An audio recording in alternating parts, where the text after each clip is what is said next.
मित्रों को, कांग्रेस के मित्रों को मैं बताना चाहता हूं, और मीडिया के मित्र भी इस बात को एक बार पूछें कि इसकी शुरुआत कब हुई थी। तो नेशनल हेराल्ड मामले की शुरुआत 2012 के अंदर हुई थी। तब सरकार किसकी थी? तब कांग्रेस की सरकार देश के अंदर थी। तत्पश्चात जनहित याचिका, फिर उसके बाद दिल्ली हाई कोर्ट ने अक्टूबर 2013 में इस केस की सुनवाई प्रारंभ की। 2013 में अक्टूबर में सुनवाई प्रारंभ की और नेशनल हेराल्ड मामले में केस दर्ज हुआ 2013 में। तब माननीय प्रधानमंत्री नरेंद्र मोदी जी की सरकार नहीं थी। जरा कांग्रेस के मित्र अगर सुनाई नहीं देता हो तो मुझे लगता है जरा कान खोल करके सुने कि ये स्ट्रेटेजी आपके यहां किसने की। ये तो कांग्रेस ही मुझे लगता है बता सकते हैं कि जिनके आज ईडी में नाम आए हैं चार्जशीट के अंदर, सोनिया गांधी, राहुल गांधी, सेन पित्रोदा से लेकर के जिन के, तो इनके खिलाफ कॉन्स्पिरेसी करने वाला कौन था भाई? सरकार तो आपकी थी।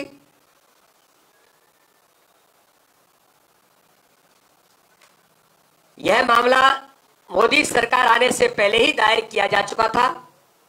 कांग्रेस पार्टी को इस मुद्दे पर आज राजनीति करने का कोई औचित्य नहीं बनता।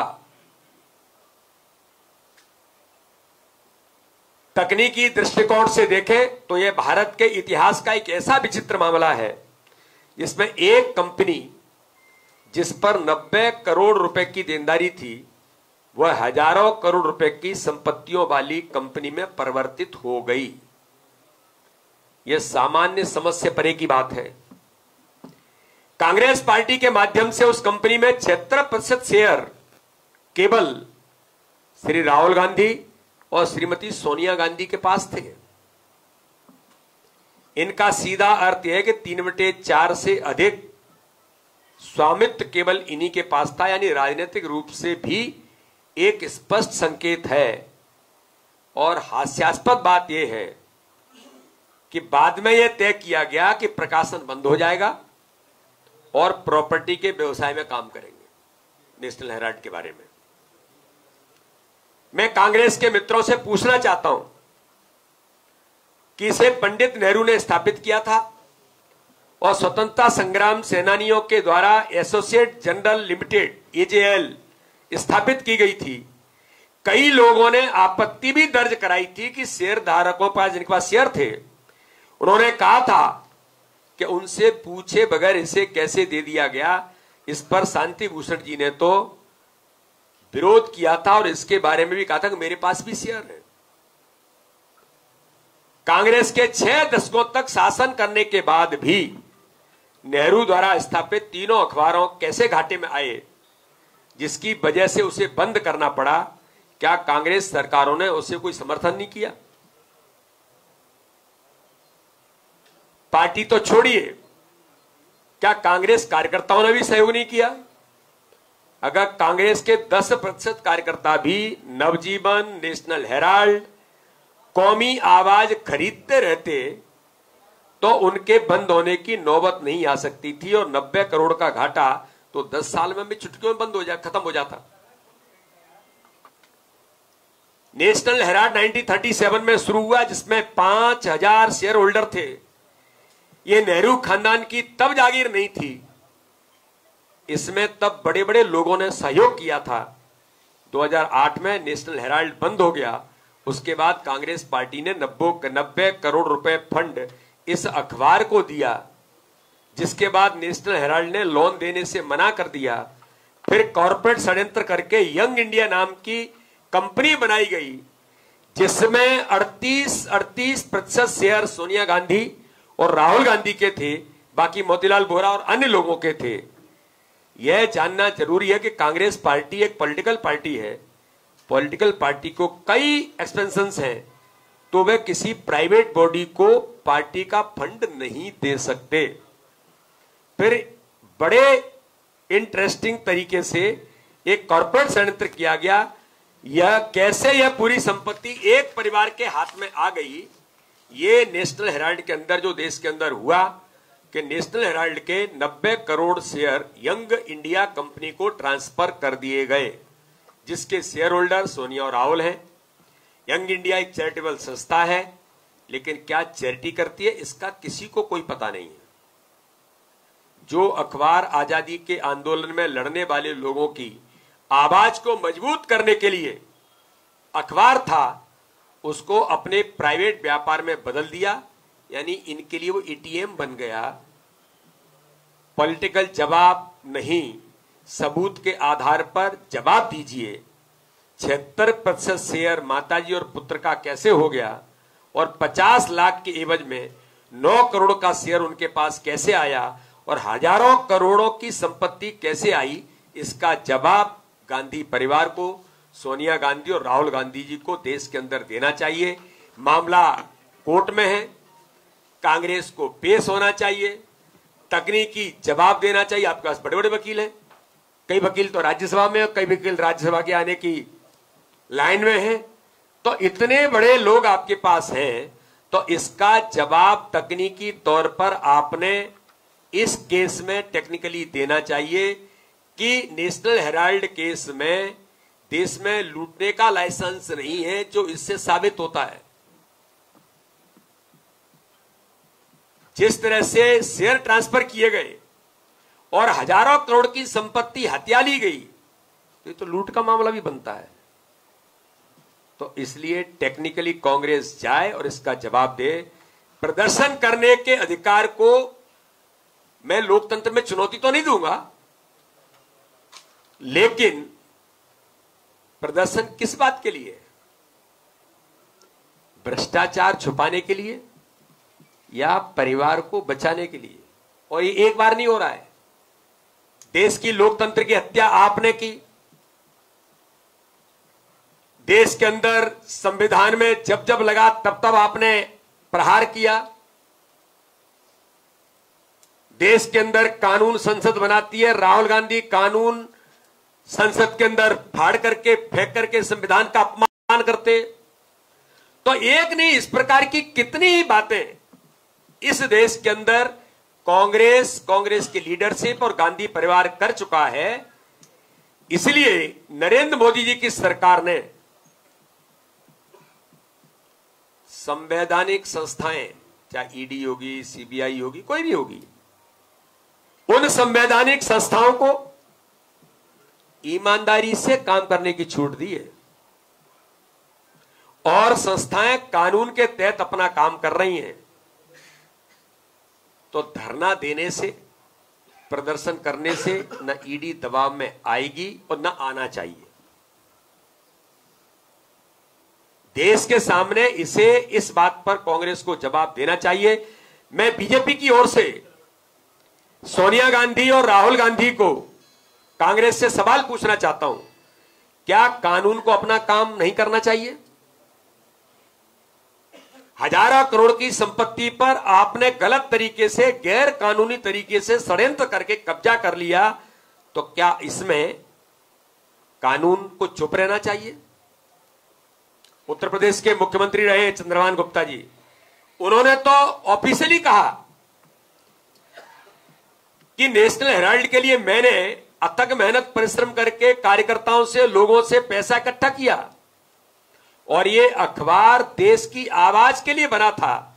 इसे नेहरू के खानदान की आवाज कैसे बना दिया गया, इसका उन्होंने कड़ा विरोध किया था। हम सब नहीं, कांग्रेस के नेता खुद इस बात को कह चुके हैं और कह रहे हैं। इसलिए आज मैं मीडिया के मित्रों के माध्यम से आज इस प्रेस में कहना चाहता हूं कि इस देश में मीडिया है, चौथा स्तंभ है भारत की आवाज को बुलंद करने का। अखबार आए, न्यूज चैनल आए, फिर भी यह अखबार जिसके पीछे कांग्रेस पार्टी, उनकी सरकारों का पूरा आशीर्वाद था, वह क्यों नहीं चल पाया, इसके बारे में कांग्रेस को जरूर जवाब देना चाहिए। मैं तो ऐसा मानता हूं कि अपरोक्ष रूप से काले को सफेद करने और कांग्रेस के भ्रष्टाचार करने का यह माध्यम बना। कांग्रेस के पदाधिकारी और कार्यकर्ताओं की आस्था के जो दावे हैं स्वतंत्रता संग्राम सेनानियों और कांग्रेस के इसके भावात्मक लगाव था, यह भावनात्मक लगाव कितना सही था, यह मामला ये प्रमाण दे रहा है कि नैतिक और तकनीकी दोनों आधारों पर कांग्रेस के दावे बहुत खोखले, आधारहीन और दुर्भाग्यपूर्ण भावना से प्रेरित दिखाई देते हैं। कांग्रेस को किसी प्रकार का आंदोलन, प्रदर्शन, धरना करने का नैतिक अधिकार नहीं है। कानून को अपना काम करने देना चाहिए। मोदी जी की सरकार है, संवैधानिक संस्थाएं संविधान और नियम और कानून के तहत काम करेंगी। इसलिए देश पूछना चाहता है कि नेशनल हेराल्ड के मामले में जो चार्जशीट में आपका नाम आया है, जिन तथ्यों पर आया है जो मैंने आपके सामने रखे, देश जानता है। कांग्रेस सोनिया गांधी, राहुल गांधी को इसका जवाब देश पूछ रहा है। तकनीकी तौर पर इसका जवाब आपके वकीलों से और आपको देना चाहिए। जी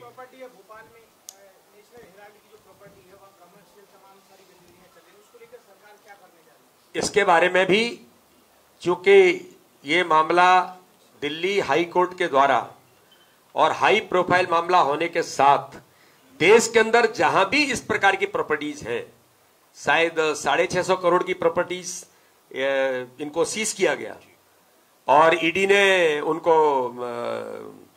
क्या शब्द उपयोग करते हैं, अटैच किया है। तो उसमें सारी संपत्तियां ऐसी जहां भी होंगी देश के अंदर हुई हैं। और ये क्योंकि कोर्ट के विचाराधीन मामला है, इसलिए कानून इस पर गंभीरता से अपना काम देश के अंदर जहां भी संपत्ति हैं उन पर काम कर रहा है। देखिए, मेरा ये कहना है कि 2012 में जब कांग्रेस की सरकार थी, प्रधानमंत्री आपके ही थे, हाई कोर्ट भी उस समय सरकार आपकी थी, तो हाई कोर्ट के ऑर्डर पर कांग्रेस के समय में एफआईआर हुई, तब उनको यह ध्यान में था कि सोनिया राहुल गांधी का चार्जशीट में नाम आएगा तब बिहार में चुनाव आएंगे। तो कांग्रेस को तो यह जवाब देना चाहिए कि आपके ही शासनकाल में आपके ही नेशनल हेराल्ड और सोनिया राहुल गांधी के खिलाफ एफआईआर हो रही है। कानून काम कर रहा है, तब भी कानून काम कर रहा था और आज भी कानून काम कर रहा है। तो केवल अपने आप को बचाने के लिए इस प्रकार के निराधार तथ्यहीन बातें नहीं करनी चाहिए, देश जानता है।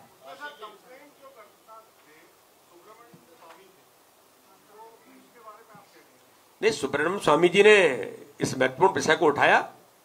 उन्होंने एक ऐसे ही लोग हैं समाज के अंदर जो समाज को ट्रांसपेरेंट सिस्टम में, या जिसको कहते हैं मीडिया कुछ मुद्दों को उठाता है, तो ऐसे समाज के कुछ लोग भी मुद्दों को उठाते हैं। तो इसलिए सुब्रमण्यम स्वामी जी होंगे, मीडिया के हमारे मित्र होंगे, या जुडिशरी होगी, उन्होंने अपना महत्वपूर्ण काम, और मैं ऐसा मानता हूं केवल एक विषय पर नहीं है, समाज में जब कभी इस प्रकार के विषय आते हैं तो सभी विषयों पर इस प्रकार की संस्थाएं अपनी भूमिका कानून के तहत निभाती हैं। गोविंद जी,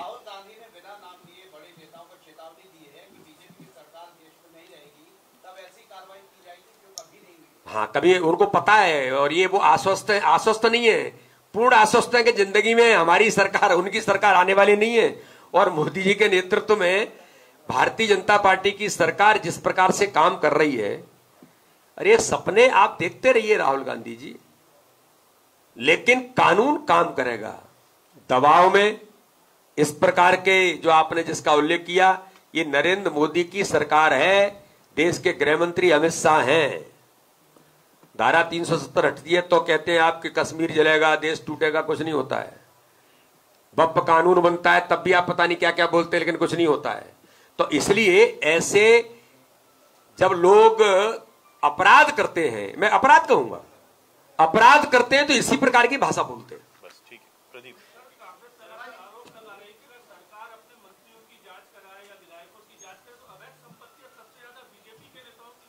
भारतीय जनता पार्टी की सरकार, प्रधानमंत्री नरेंद्र मोदी जी ने, चाहे करप्शन हो, चाहे अपीसमेंट हो, कोई भी चीजें हो, इन सारे मुद्दों पर समाज में प्रभावी काम किया है। वहां यह नहीं देखा जाता है कि व्यक्ति कौन है, करप्ट यानी करप्ट, ये कोई नहीं देखता। इसलिए कांग्रेस ये डिवीजन करती थी कि व्यक्ति मेरा है कि किसका है। भारतीय जनता पार्टी प्रधानमंत्री मोदी जी के नेतृत्व में ट्रांसपेरेंट सिस्टम, गुड गवर्नेंस देने का काम मोदी जी ने किया है। इसलिए उसमें ये नहीं देखा जाता, कानून को ये देखता है कि कौन से दल से जुड़ा है। कोई अपराध करे, अपराध तो अपराध होता है, कोई भी हो। इसलिए इसके बारे में वो चिंता न करें। भारतीय जनता पार्टी के प्रधानमंत्री मोदी जी अपने, चाहे संगठन का विषय हो, चाहे सरकार के विषय हो, देश के विषय हो, उन मुद्दों पर एक ट्रांसपेरेंसी के साथ प्रधानमंत्री मोदी जी के नेतृत्व में देश के अंदर काम हो रहा है। रचित एक मिनट रचित।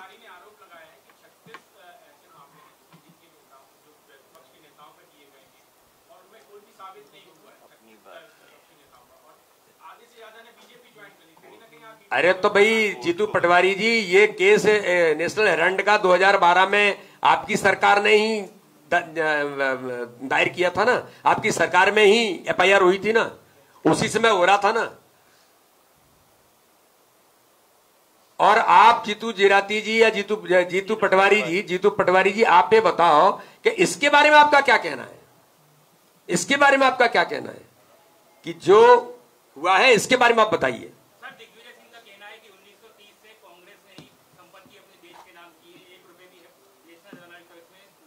उनसे बड़ा झूठ बोलने वाला इस देश के अंदर और कोई नहीं है, इसलिए मैं उसके बारे में ज्यादा कुछ नहीं कह सकता। सर, कमलनाथ जी ने अभी ट्वीट किया है कि सोना तब तक कुंदन होगा, प्रतिशोध की भावना से इल्जाम लगा रही है भाजपा। मैं फिर कहता हूं कि चोर मचाए शोर, सब वही एक दूसरे के चट्टे बट्टे हैं जो इस प्रकार की भाषा बोल रहे हैं। कानून गंभीरता से अपना काम कर रहा है। चलिए, बहुत धन्यवाद। सभी साथी स्वल्पाहार पे आमंत्रित हैं। चलिए।